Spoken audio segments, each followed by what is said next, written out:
What's going on, everyone? Matt here for another episode. I've got an amazing guest on with me today, actually a good friend of mine. So show today is with the man himself, Jason Mottlee, aka Big Dawg.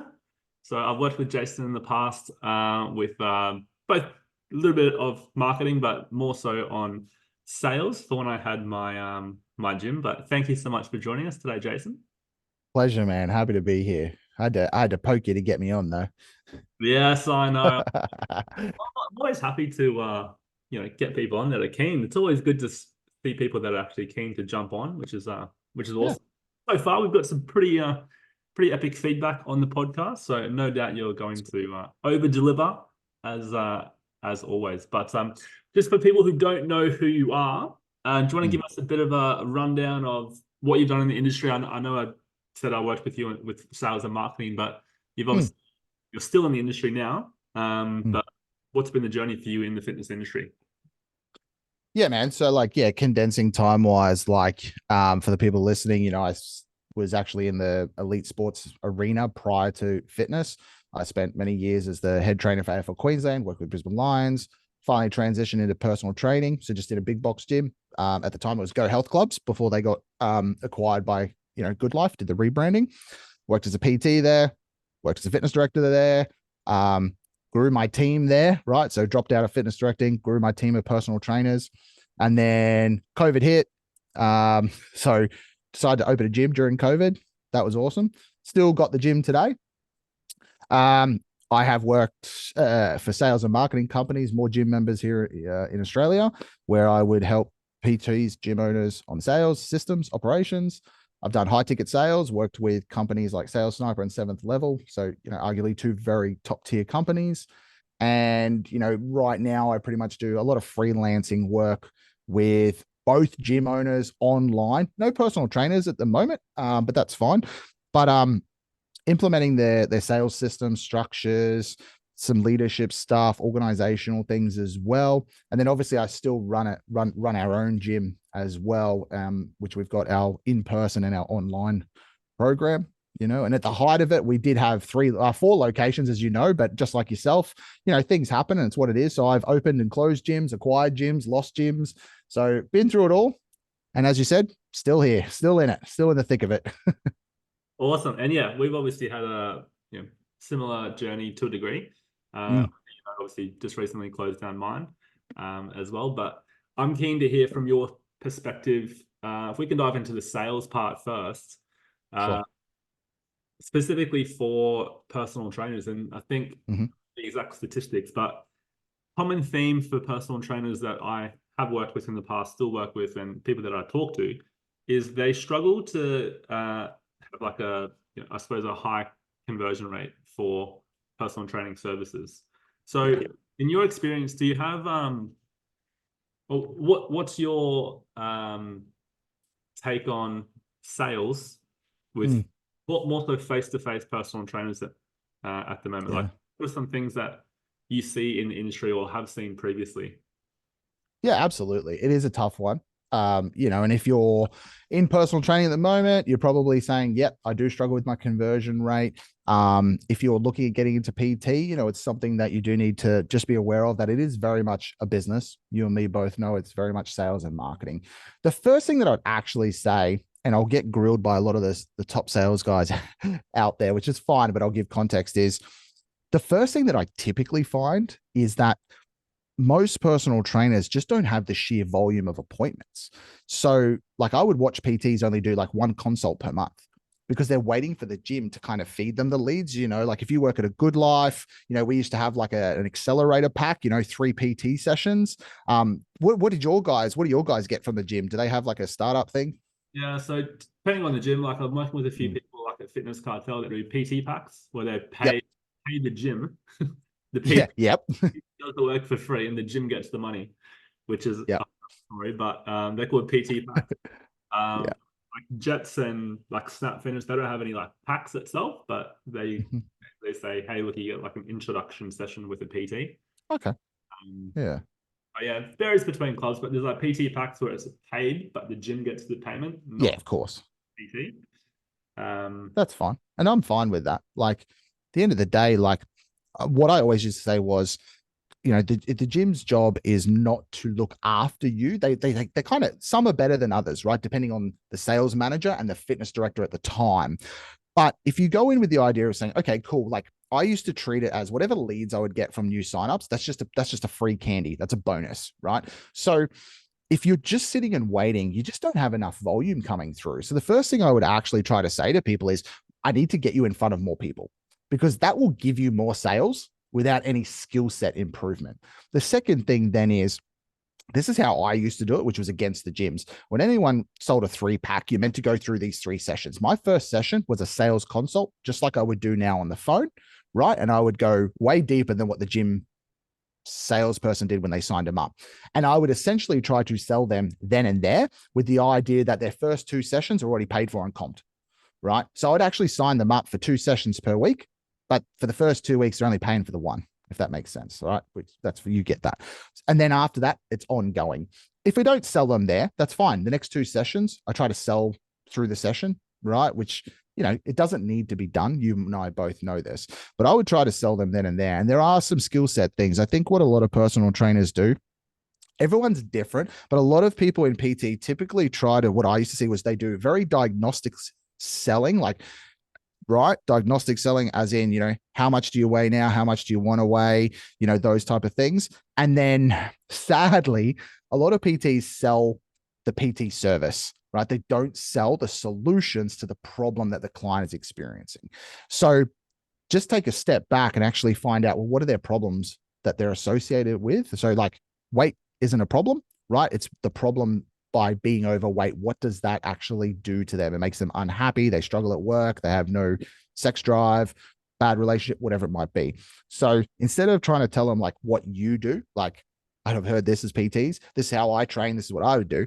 Nobody cares, right? Listen to them and focus more on not selling the service, but selling like the solutions. What's the outcome that the person's looking for? And, there's a lot more to that, but that's the scope. That's kind of the problems that I see.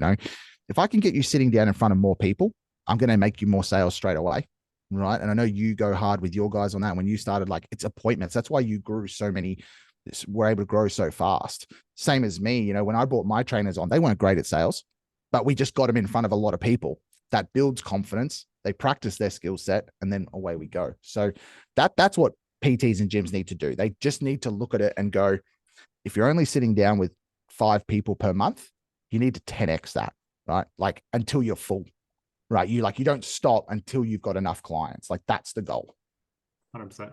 It was a great point that you brought up there about the volume, because I remember when I first started, I used to book 20 consultations a week. So if you could, like, yeah, yes, I had a little bit of a sales background, but even if you didn't have a sales background and you had a week, more than likely you're going to get a fair few clients anyway. So you still got to sell them. It's a great point to bring up, but I will just quickly put in there for the people who don't know, I'm currently doing a done for you service where I pretty much do exactly what you just said. So when like a 3-pack, a lot of PTs will do like, yeah, as you said, they'll be like, oh, what injuries do you have? Like, what medication do you take? Blah, blah, blah. All that boring stuff that's kind of irrelevant. And then, oh, I'll run you through a very tailored workout to suit you. And then the next 2 sessions we'll do that as well. And then at the 3rd session, they'll try and be like, oh, well, to continue, it's, $60 a week or whatever.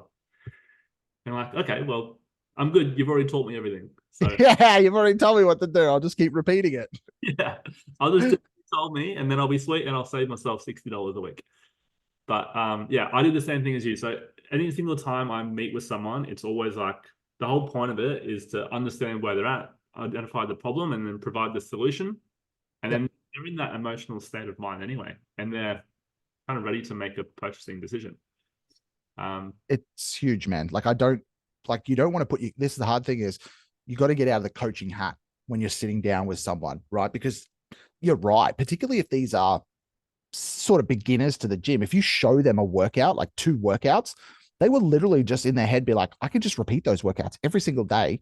And then in 6 months, when I get bored, then I'll worry about it. Chances are they won't be there in 6 months because they won't be getting results and they'll leave, right? So I don't want to show them anything. I don't want to give them absolutely anything until they pay me, right? And there's nothing wrong with that, because you're just then giving away your free coaching advice. You're not getting anything because the gym's taken the pack, right?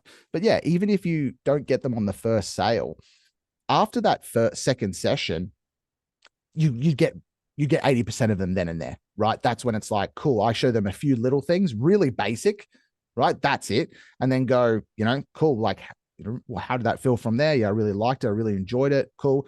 Can you feel like can you see this as something that could help you out? Yeah, it really is. Okay, but why? Oh, because I don't know what I'm doing, blah, blah, blah. Okay, cool, man. We're like, let's just get you started. Like really simple, really casual. And they're like, yeah, let's go. So it works.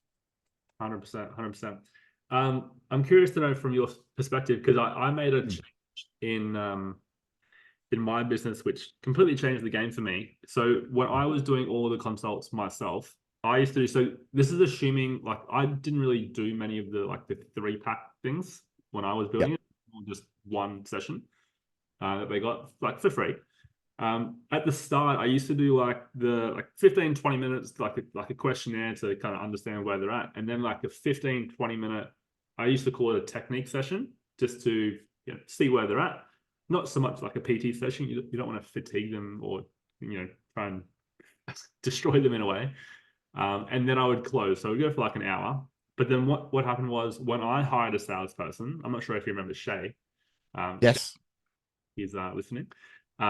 He wasn't a PT, so he couldn't do the technique part of the session. So we had to get rid of that, and it's been like the best thing ever. Like I do them over the phone now from home. Any sales or any person that wants to, do PT, it's just over the phone. Sometimes I do them on Zoom, but a lot of the time it's like half an hour tops over the phone, done and dusted. No physical stuff at all. Do you feel like that's kind of the way to go, or do you think specifically even for face-to-face trainers, do you think they should do some type of physical activity if there's only one session that they're doing with someone? I agree, man. I'm actually, like I said, I very rarely used to do that. It was just a consult. Like that was it, right? Like even if it was the 3 PT pack, I used to take my guys. We were really lucky enough to have a back room, like a spare room, or, sometimes the physio room, if the physio wasn't there and said we could use his room. But like I used to bring them into the back room. It was nice and quiet. A lot of the Good Life guys at the time, and I'll say this, is they always wanted you to sell on the gym floor, right? Because they're like, oh, sell on the gym floor. Like if you take someone in a back room, like it's just so like salesy. And I'm like, no, when someone's on the gym floor, there's loud music because you know what it's like working in those clubs, right? The music's way too loud. There's a million distractions. There's people going around. It's way overwhelming. So if you're a PT watching this, like try to sell in them in a nice, comfortable, quiet space where they can have their full attention. Trust me, don't listen to those guys, right? And in terms of, you don't need to show them anything. I had done that stuff where I would do like a technique session. I try not to do PT stuff, right? So it might be like a couple little movements here, or I noticed this, you've got low back pain. Okay, let's have a look at that. Give them something. But then I just completely stopped it. It was a consult. Once I started running Facebook ads, I was the only PT running Facebook ads at the gym. I love my Facebook ads. I'd sell them over the phone and bring them into the gym. And now we were signing people up for a program. We also had to get them into the Good Life gym. So if I was able to do that over the phone, right, it's doable. So even if you work at a big box gym, if you ever get to a point where it's much more efficient to do it over the phone, 30 minutes, man, absolutely.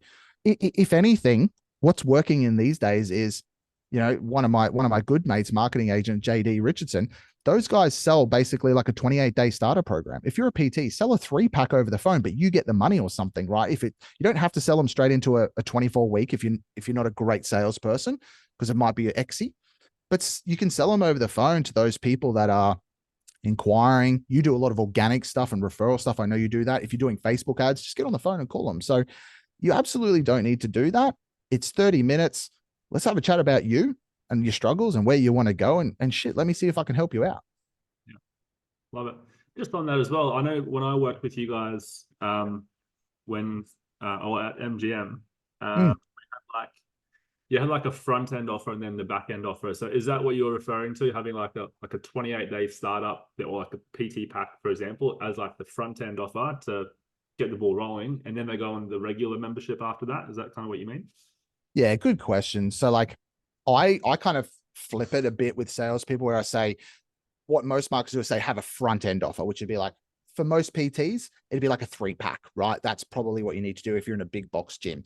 If you're in a studio thing, you got that, you could probably sell like a 28-day thing.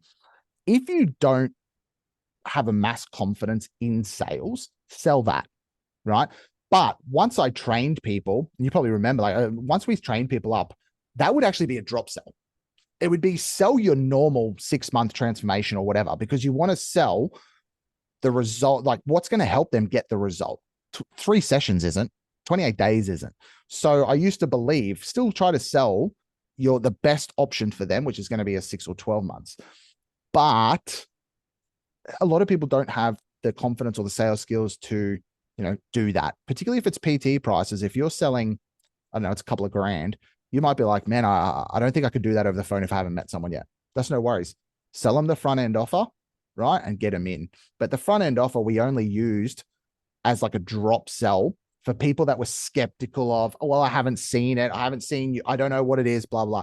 Cool. That's fine. Well, look, let's do this. Let's get you in. Let's do the 3-pack or the 28 days and away you go. So yeah, if you've got confidence, sell your top end, use the front end as a drop sell for people who have got a fear objection. Yeah. If you're not confident at all, just sell the 3-pack and then enroll them afterwards. Because the thing you probably know with PT too, and this is where you can get away, is if someone does genuinely have a really good experience with you, you're a great person to work with and you communicate and you get along, you don't necessarily need to have the best sales skills to get them signed up for PT, right? Like you don't. It is a massive bonus. But if you're a good PT, you give a shit about your clients and you do the right thing, you're probably going to convert a fair amount of those off like a 3-pack, right? Yeah, 100% agree. That's interesting. But I wanted to, we were briefly talking before we started this about kind of what you would do if you had to start again as a PT. I think you said you were going to run this model in your gym as well. Yeah. Common theme on this podcast is leverage. Yes. So I'm super keen to hear. So if you were to go into just run us through what the new model is that you're running, sure. And if it's applicable to like face-to-face trainers Absolutely. It's 100% applicable, right? So when you talk about leverage with PT, you're going to run into a ceiling at some point, right? We both know we either go, well, I keep going until doing 60, 70 sessions per week. We've been there. We know what it's like. I don't know about you, but it's definitely not something sustainable that I believe long-term. We need to charge more.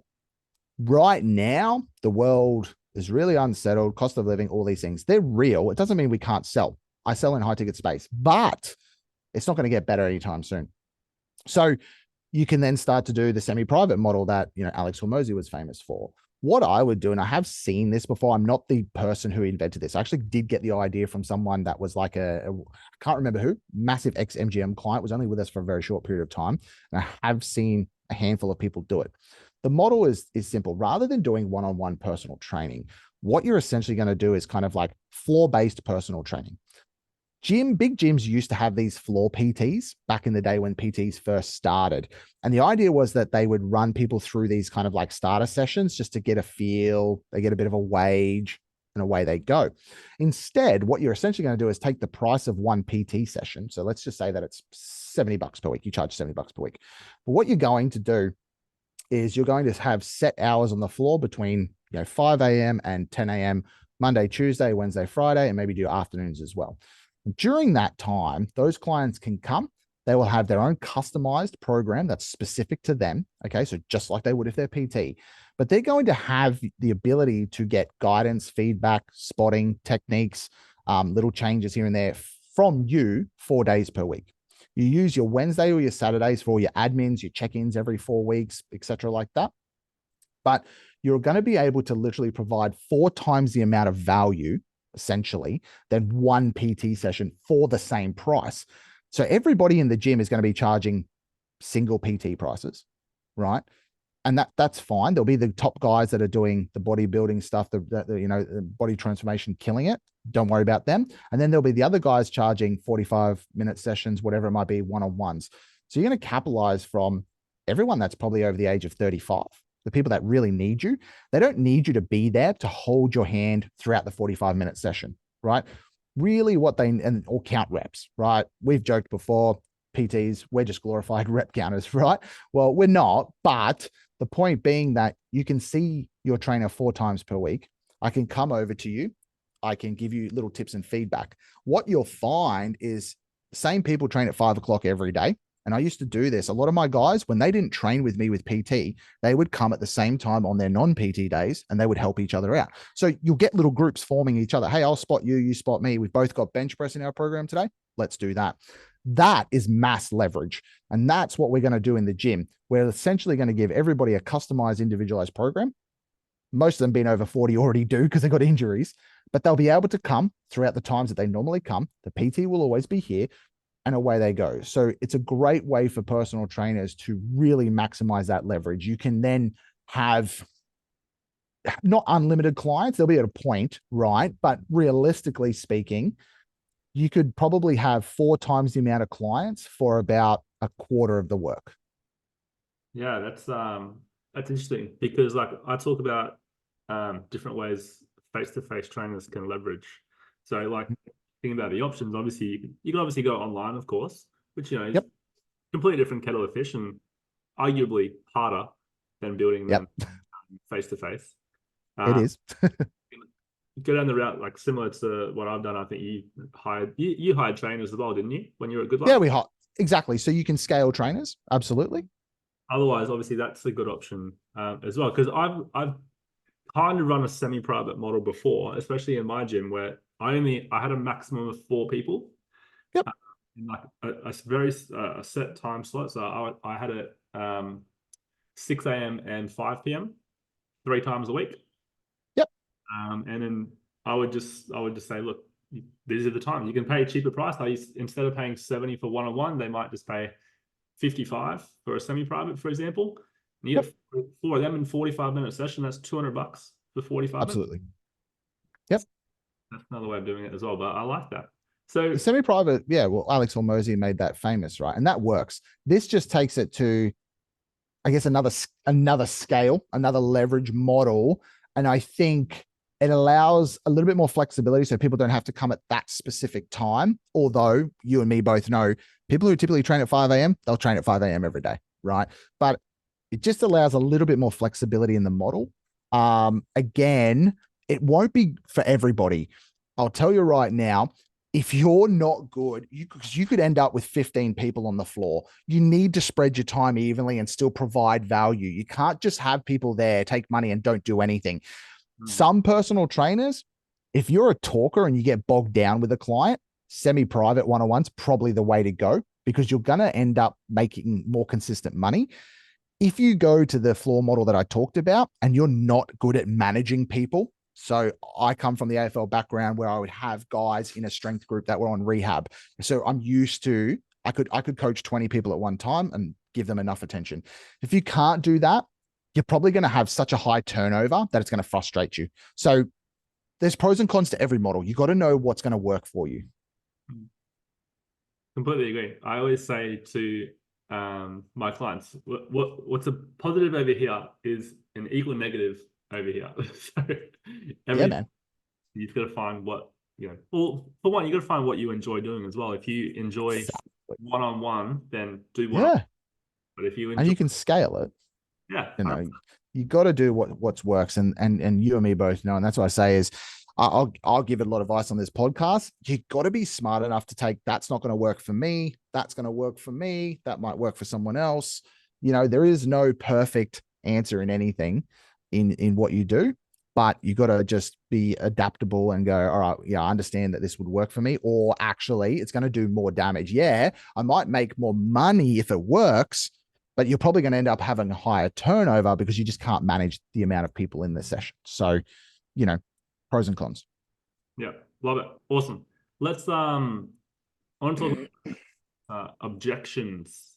Oh yeah, okay. Common objections.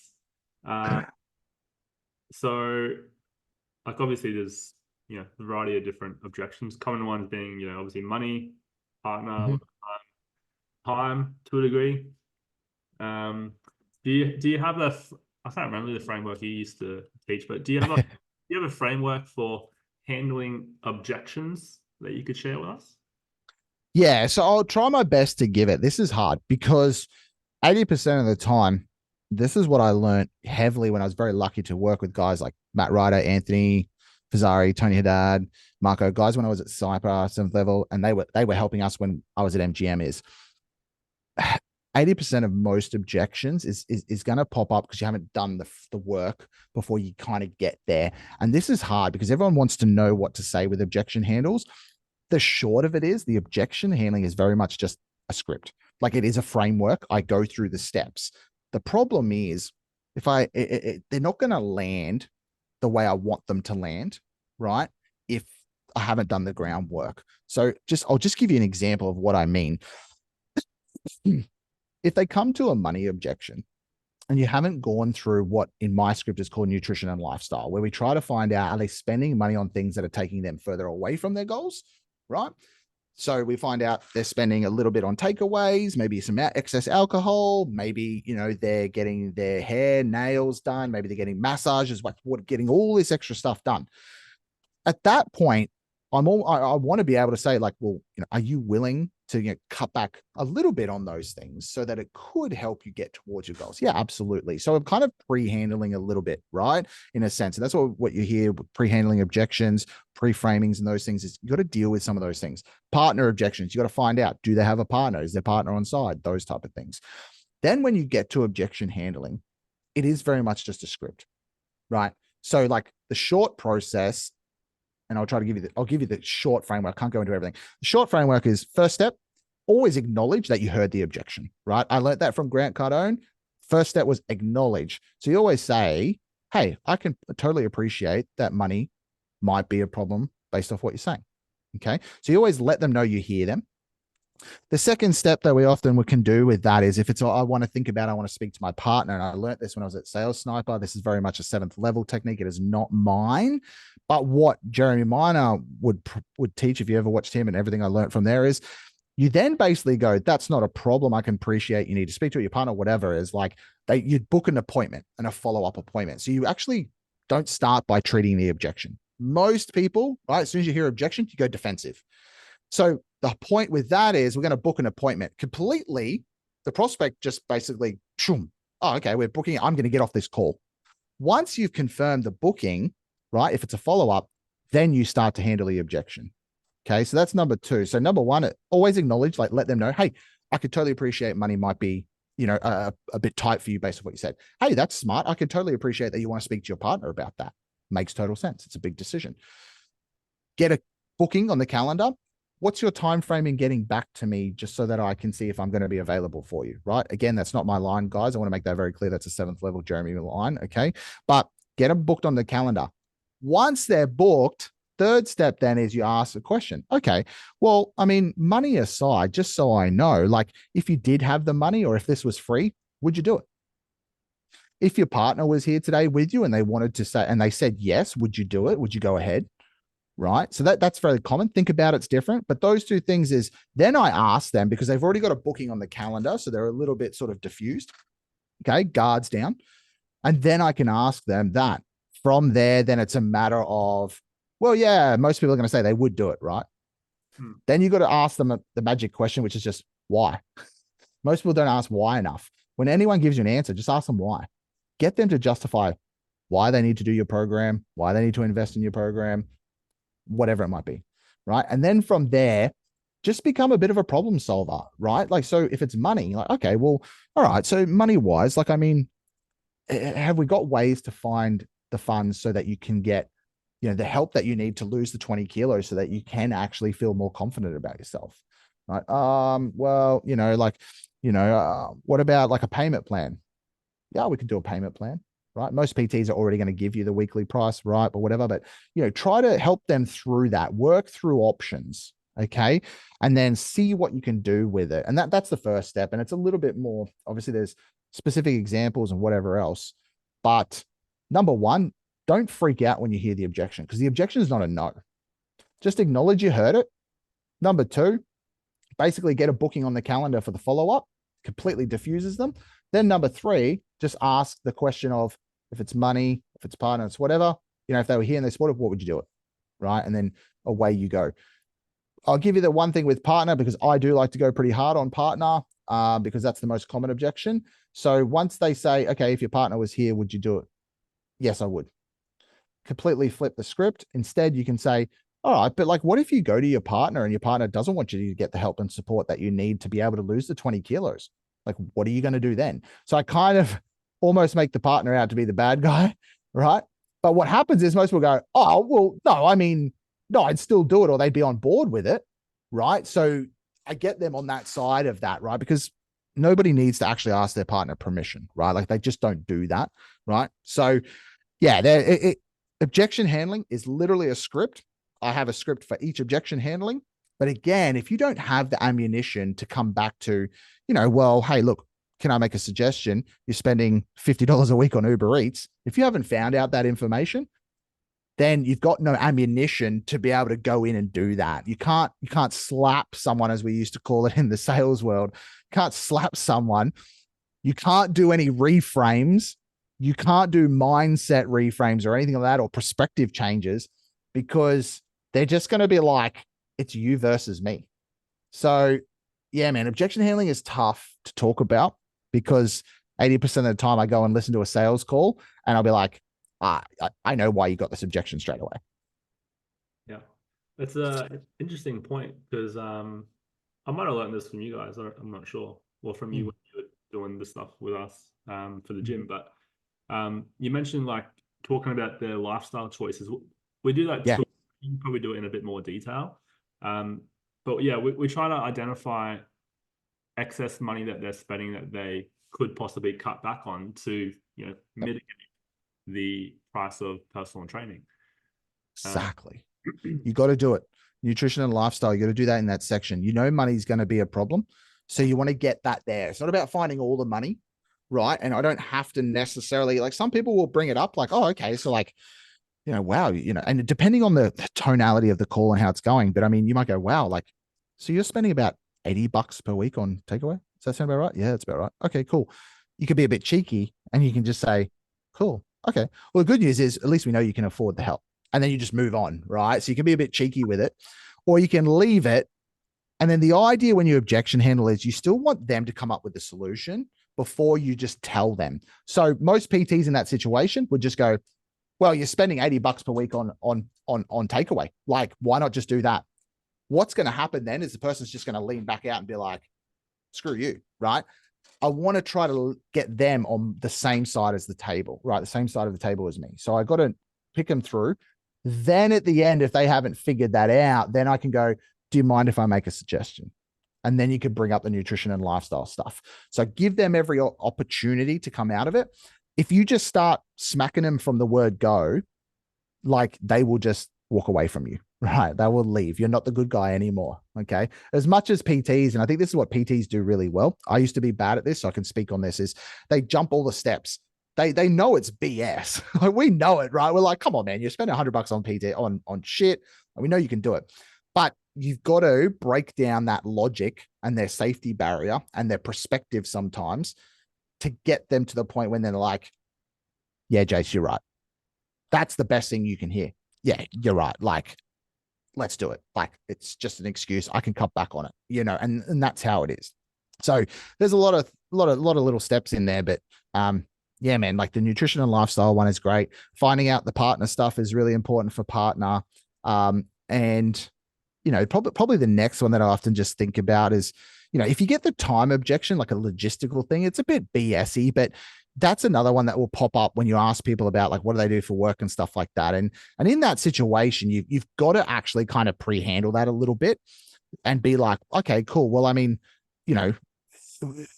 would you be able to train after work? Like, okay, well, are you telling me that you don't have any time to train? Would it be reasonable if we were able to just do like 3 20-minute sessions per week? Oh yeah, I can commit to that. Right. So there's little things like that you can say throughout that you need to just kind of squash that logic, because they're always trying to pass responsibility, right, throughout the whole process. And if you allow that, when you try to slap someone at the end, it's not going to work. So yeah, it's a bit more technical, but just it's all scripting based. It's just a process. Hmm. Yeah, it's a difficult one with objection handling because there's so many Mm, you can do it as well, and everyone's a little bit different with how they approach it and what they yeah. feel comfortable, pushing back on people with, as you said, Oh yeah. on them. Yeah, you got to I used to have this thing at Sales Sniper when they'd say if you haven't had someone complain about you yet, you're not pushing hard enough on someone, right? So like it's kind of like a bit of a badge of honor, right? To be like, oh yeah, this person, especially in fitness, because you're telling there's a point where in fitness, we as coaches, we know that person needs help, particularly the ones that are really like, you're like, hey, you are severely overweight, you got help, all that type of stuff.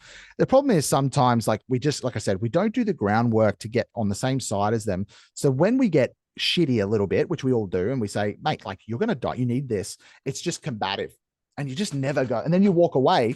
And how many times you've heard a PT say, like, I don't know why they didn't do it. Like they need it. It's like, yeah, but they saw you as the enemy because they were still basically believing that it's everybody else's fault. Their perspective is good, and so yeah, it's tough, but 80% of the time, if I fix somebody's script upstream, they will literally improve without having to handle objections immediately. And then over time, objection handling is a process. And it's a skill set and it just takes time.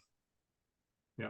Just on that though, because obviously you need to get better at sales over time with obviously any business, but obviously Yeah. if you don't get clients, you don't have any income, obviously. So is there a good way to, or how long would you suggest rehearsing or practicing a script to be Mm. somewhat decent, or for example, like I do this with a couple of my clients, I get them to record their consults and I review it for them. is Yep. there is there a recommendation from you to optimize performance? Yeah, absolutely. Reviewing your calls was the number one thing I learned from Matt Ryder. So credit to him. He was like, you need to record every call because it holds you accountable. Because then anyone, particularly if I was working for Sales Sniper or anyone can say, I want to listen to that call. So you instantly are a lot more accountable when you know someone's listening to your call. The number one thing then that people don't do, I think, and I don't know if you do this at the moment, is when I review calls, I actually make sure that the person listens to the call whilst I'm reviewing it, because there's two ways, right, with which we learn, which is me just telling you the answer and what you should do, but I need them to actually be able to understand, I get it, and be self-aware. When that happens, the best thing when you can see that transformation is when a rep can already pick up and say, oh, I'm not doing this, or this happened, or damn, I didn't do that. So they should assess themselves. And if you do this, I say a 3-month time frame. It sounds like a long time, but what I mean by that is I've taken guys from extremely low show rates within the first month to double that. And then from there, you can easily grow up. But within a 3-month time frame, I think is a very reasonable time frame. You have to listen to your own calls, so record them. Get feedback from someone who can close. This is important. I'm not a big fan of role playing because 2 bad reps role playing together is terrible. So make sure you're actually role playing with someone that has authority in sales, yourself, me, those type of people that would give you feedback, not just another rep in your gym. Because there has to be a process with role play. It's not just he's my best friend or another PT and it's a waste of time. And then from there, like actually actively then go back, listen to the call, listen to the feedback that they got if it's from you, and go, I understand what you're saying. And then if they implement that over the first 30 days, normally if we do quick reviews, and I know you yourself, you just give a couple of easy tips, man. And you've posted enough of your guys, I've been my guys, that they all of a sudden make another sale, right? And then it's just tweaking little things, because again, a script is a script, but there's still an element where people will do things slightly different. And I think reps have to do things slightly different to fit their personality a little bit as well, because otherwise it comes off the wrong way. I've seen guys who try to actually be really honest and direct with people, and they just sound super arrogant and rude, right? I've seen guys sell with humor. I've sold with humor, right? There's different techniques that people use. The point of it is if it's not working, then you need to change something, right? Once it is, I'm like, that's cool. Like if you're selling at 40% for online fitness, high ticket these days, which is pretty standard. I'm not going to change anything. I'm going to be like, let's just kind of like, you're good, right? Like we can make small improvements for sure. But if you're closing at 20%, you're like, yeah, but I really like selling this way. It don't matter. I'll be like, it ain't working. It ain't working, right? And I've had that. And that's why I say that. I've had a rep say, yeah, I find that I feel a lot more comfortable when I do it this way. And I'm like, yeah, but you haven't closed anybody. So it don't matter, right? And it's like, there's a point at which you have to say you're going to have to change and it might be uncomfortable. And either you're going to stick with it or you're not. So yeah, that's the number one thing. Listening to calls yourself and getting feedback, game changer. Yeah, you could practice your script then, just by reading it yourself, going over with it, record your own voice. You can practice with your partner, the idea being, or with a friend. And the idea there is I just want people to get really good at the script, that you don't have to stare at the script when you're selling, but it's there as a framework. It's a guide. I have my script up whenever I sell, but I also could read my script to you, right, on the fly, but it's there as a guideline. So yeah, that's what people need to do, man. Yeah, awesome. Love it. So what's the plan for you going forward then? Obviously you've got your gym now. Have you just launched the online version, or have you had that for a while now? Or?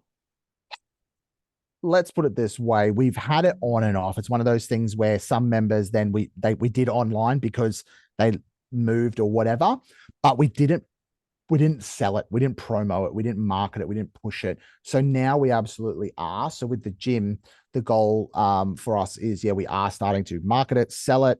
You would have seen I started a new profile again because I really only post sales stuff. And I go through stages where I'll post up wins on the week, from sales stuff. And then I kind of there's been time where I haven't posted anything for 2 months. So I don't really sell my business coaching stuff, but with the fitness stuff, I've got a separate profile now. We want to push that. I really want to grow that to something big. And then with the gym, we want to keep that still that sort of small private community, personalized training. A lot of our guys are starting to go towards sort of the powerlifting style. So masters powerlifting. So that's kind of what we want to do with the fitness and gym space. And then for myself more so I'm essentially like, an outbound manager for, like a multi-million-dollar, online fitness business. That takes up a huge chunk of time. Like I was telling you before the show, it's stressful. It's tough at times.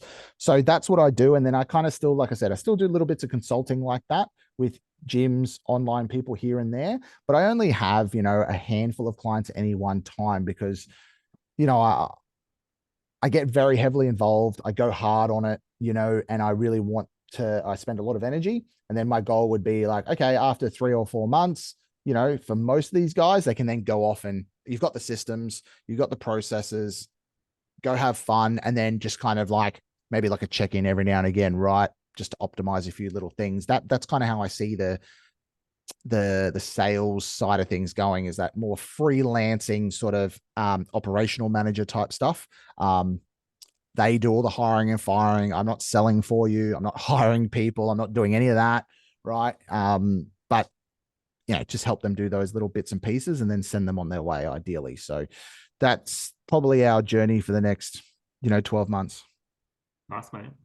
Very exciting. As always, you beforehand, love seeing the journey on the socials.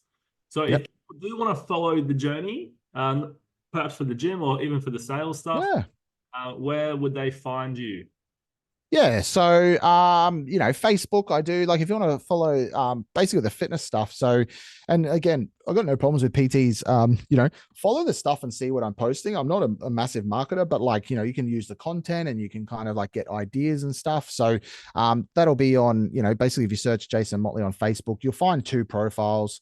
One's business related, one's, the fitness related stuff. So if you're after the sales things and whatnot, I don't post a lot of sales training stuff compared to you. That I kind of just go, hey, it's almost like, look how good I am. Look what his team did. But I post wins to showcase what people want. If you've then got questions off of that, like, fuck, DM me, like you and me, we talk, on and off, like we could go 2 months without talking. Like, don't be afraid, I think, for PTs to like send people a message. The worst they can say is, sorry, you got to pay me for my time. Chances are, if you DM me a message, I'll send you a voice message back with a tip. Like, it's just what I do. So yeah, find my 2 profiles on that. I am on Instagram as Jason Big Dog or something like that, and whatever else. But yeah, I don't post a lot of training content per se, like for sales or what for business. But if you ask, slide into my DMs and ask, chances are I'll respond. Happy days, mate. That was awesome. Thank you again for all the value, and have an awesome day. My pleasure, man. Thank you for having me on.